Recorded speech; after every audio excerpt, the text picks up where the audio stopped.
Steel MS170 dengan Steel MS180. Apa beza dia? Assalamualaikum warahmatullahi wabarakatuh. Okey, buat korang yang tanya-tanya dekat saya, apa beza satu MS170 dengan 180? Okey, untuk MS170, steel original ni dia punya panjang papan 16 inci. Lagi satu korang, untuk steel MS170, dia punya papan masih papan yang lama lah.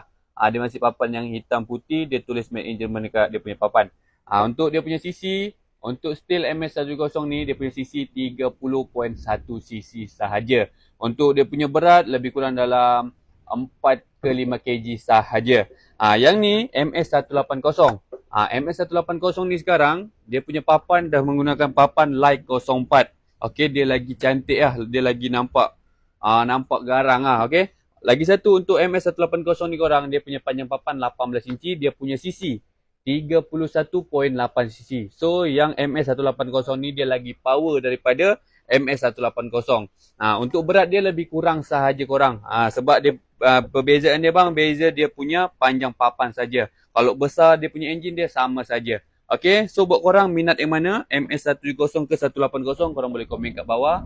Nak tanya apa-apa korang boleh komen saja. Berminat boleh terus WA dekat HQ Honest Machinery Strip Taling. Assalamualaikum warahmatullahi wabarakatuh. Ciao.